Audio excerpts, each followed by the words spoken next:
So I'm working on this actuator for the HVAC, and I've got a spare one from a junkyard. And I apologize for the beeping, it's the door.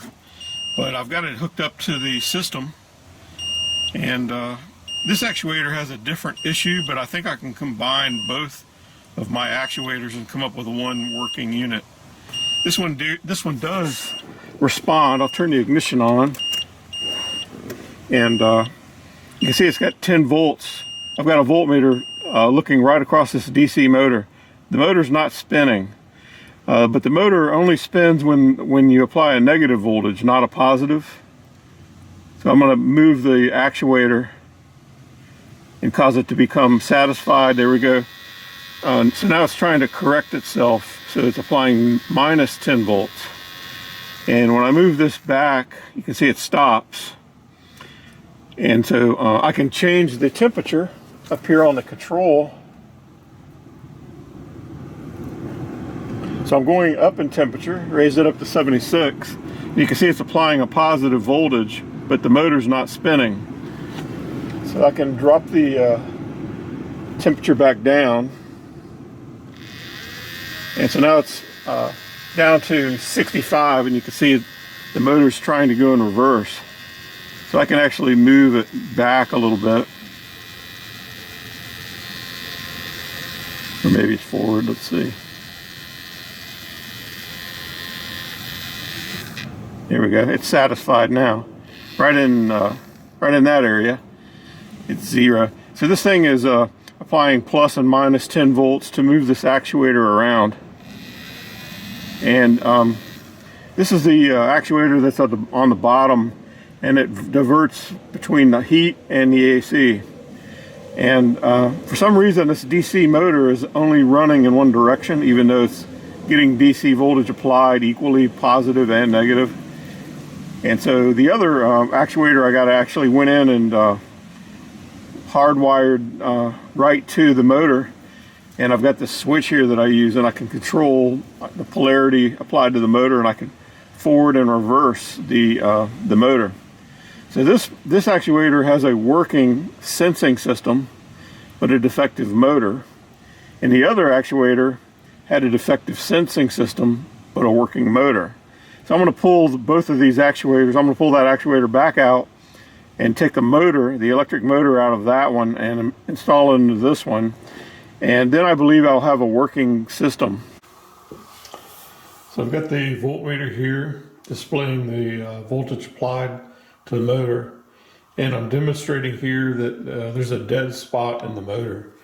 You can see in certain spots, like right where it is now, it can apply a voltage and the motor does not spin. But if I rotate it slightly, it will begin to spin.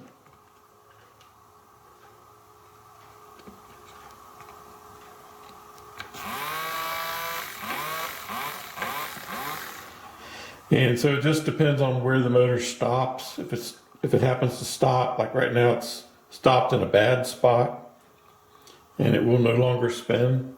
But if I reverse the polarity, it will rotate. It always seems to rotate in this direction, but when I reverse the polarity, there are certain spots when the motor stops that it will not start again. And it seems to be more when it's under a load, like a load that the gear would have. Like I can put my finger on there and simulate a load, and there's really not much torque in this direction. Like at this moment right now, again, I'm applying the voltage and it's not doing nothing. But if I reverse the leads, it will go back and spin on its own. And I can just feel that the motor has more torque in this polarity, the reverse rotation.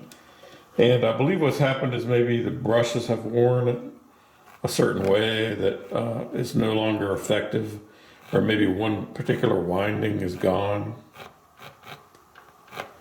But if I pulse the motor long enough and stop it, it will eventually no longer start up.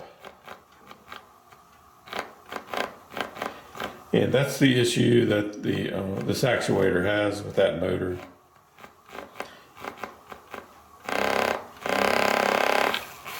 And there's also a difference in the way it draws more current in the reverse direction than it does the forward direction. So here it is again. It's found that certain spot in the motor where when it stops, I can apply voltage. There you can see it does not rotate. But if I move it with my finger a little bit, it will begin to go.